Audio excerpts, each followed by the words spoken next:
Hey guys, welcome to the Homestead. So today we're taking a look at our power station, and right now the SUNGOLDPOWER inverter says we're sitting at 52.4 volts. That's a little bit lower than normal, and how I like to see it, it's been cloudy for the last couple days. It's going to be cloudy for the next few days. So we're going to go outside and generate some backup power to make sure these batteries, these lithium ion batteries, stay charged up.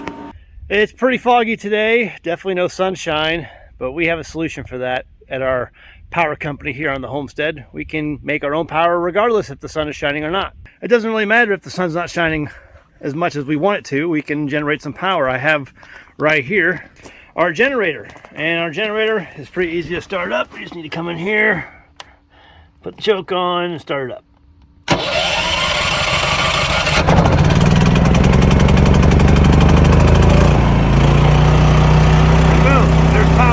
And back at the SUNGOLD inverter, we see we got some power coming in. It says it's charging.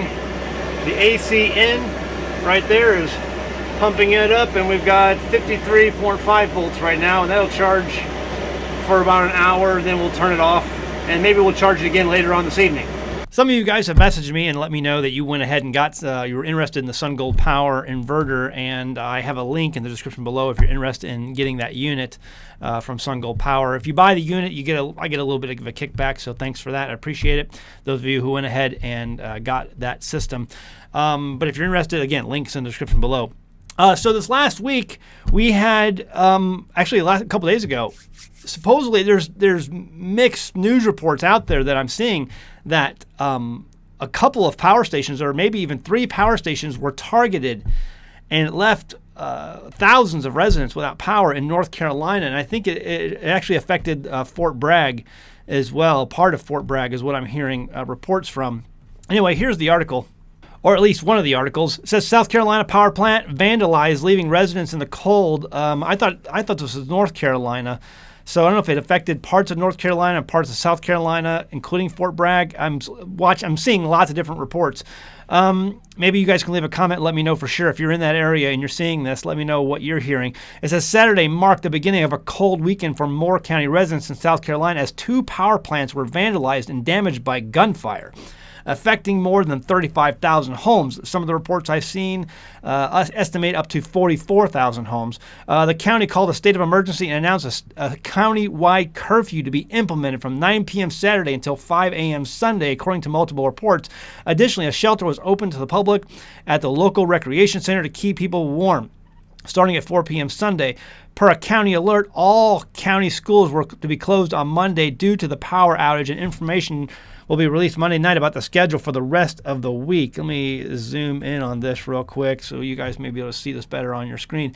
Moore County Sheriff Ronnie Fields said it was a targeted act, but officials are still unsure of the motive at this time and are working with the Federal Bureau of Investigation, the FBI, per the Associated Press. The person or persons who did this knew exactly what they were doing, Fields said during a Sunday news conference. We don't have a clue why Moore County.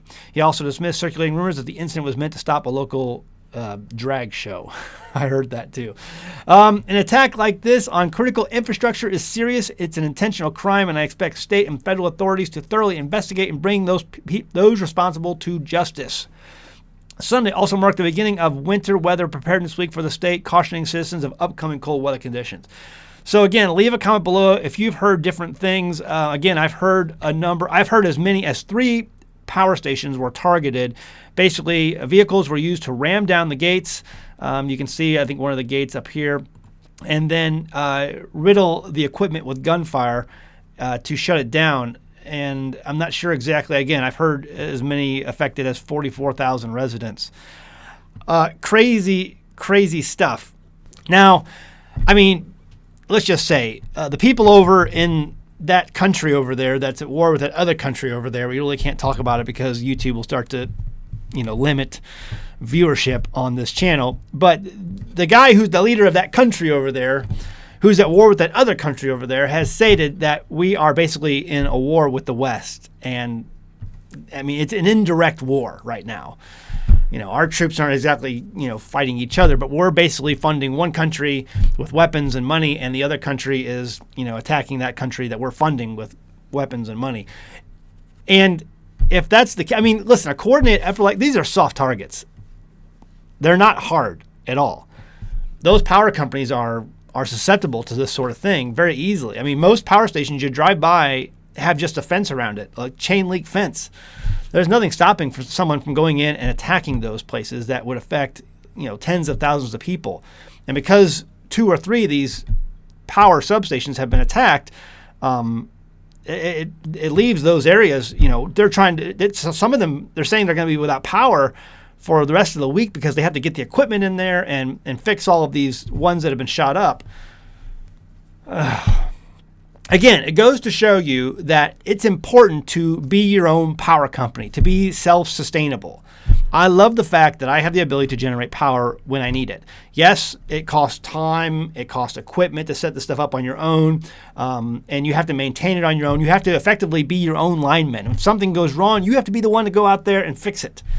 So that puts the burden on you. However, you don't have to rely on other people to make sure your power is continuous. You get to do that yourself. For me right now, there's no sun for the next few days. Probably not going to be sun for maybe most of this week. And that means I'm going to have to spend money on gasoline to run a generator every so often to make sure my batteries stay healthy and generating the power that I need. And I can always, listen, we can say, okay, today we're going to save power. We're only using some certain things on the homestead to be able to conserve power. I have that ability to maintain that here on my homestead. But what do you do? What do you do if some sort of a coordinated attack or some sort of sleeper cell decides, you know what, we're going to turn off your power today? What are you going to do? The biggest thing that I see for the individual is like a lot of us have like freezers full of meat, or they have certain things like medical related stuff that we need to stay powered. What do you do in that case? Do you have things in place that you can help mitigate those issues if they should arise? Crazy times we're living in. Again, we don't know for sure. It's the news reports are kind of scattered on what substations got hit and how many it's affecting. I'm kind of interested the fact that apparently from some of these reports that Fort Bragg was affected. That kind of puts a really different light on certain. That's strategic. Is there something going on that some foreign military knows about going on at that base that they wanted to stop or slow down? Is this a test run, some sort of trial run? I don't know. I'm not trying to be like a news organization. I'm a homesteading prepper channel, but this goes to show the sustainability of having your own power system and trying to get putting that burden on yourself rather than having it on other people. I love the fact that I have solar panels. I love the fact that I have the ability to generate my own electricity and I'm not relying on anyone else. And I'm not paying someone else a bill for that. I've definitely saved tens of thousands of dollars over the years of not having an electric bill since I've been on this homestead. Definitely a money savings. But anyway, that's kind of what we're looking at right now. I don't know what to expect or what to think about all this. Leave a comment below. Let me know what you think. Is this a coordinated attack? Is this a sleeper cell waking up? Is this just a random a bunch of drunken hillbillies that got say, you know what, we'll just go out and shoot up that power station to stop that drag queen show? I don't think that's it, but maybe crazier things have happened in this world, at least lately. So anyway, leave a comment below. Let me know what you think. Again, there's something to be said about sustainability. That's how I see this. When I hear about things like this happening, I'm just happy that I have some of these things on as my own responsibility and not on others. So. All right. Let me know what you think in the comments below. Hit that subscribe button if you haven't done that already, and hit that like button. I really appreciate that. Also, our bestseller, Stupid Shit Hurt. Links in the description below for Stupid Shit Hurt shirts. Our bestseller from teespring.com. If there was a lot more hurt in this world, there'd be a lot less stupid. Absolute true statement. All right, guys. See you next time in the homestead. Bye! This is Grandma. Grandma survived the Great Depression. She survived the Great Depression because her supply chain was local and she knew how to do stuff. Grandma was smart. Grandma told us to make do with what you got. She also said, don't put all your eggs in one basket. Homesteading is all about self-reliance and declaring ourselves to be independent from the system. We grow our own food, we raise our own animals, and doing these things helps safeguard our families from the unpredictable world that surrounds us. But what about banking? I love being my own power company, but what about being my own bank? Right now, our country is over $30 trillion in debt and rising. The Fed keeps printing money and the Congress won't stop spending money. Staying attached to the modern banking system and their investment vehicles is like putting all of your eggs in one very, very fragile basket. On one side, you have the threat of inflation and your savings value floating away. And the other side is a possible deflationary stock market collapse, just like what happened in the 1930s. Genesis Gold Group is like a basket holding eggs, and these eggs are impossible to break. History shows us that all paper investments have and will return to their intrinsic value eventually. Zero.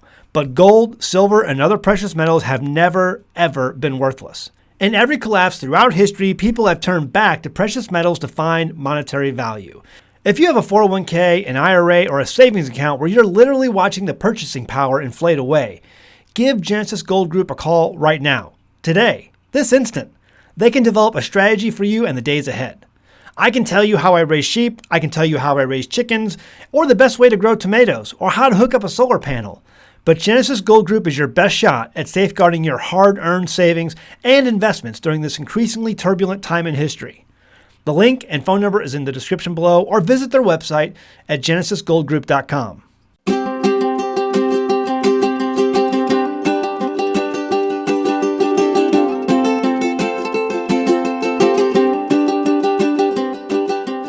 Hey guys, did you know you can become a patron of an American Homestead? They get access to private videos, and we send them gifts from the homestead that we make here on the homestead. And we also enter our patrons into special giveaways that are only available to them. And before you go, please check out these other great videos. Go ahead, click. Oh wait.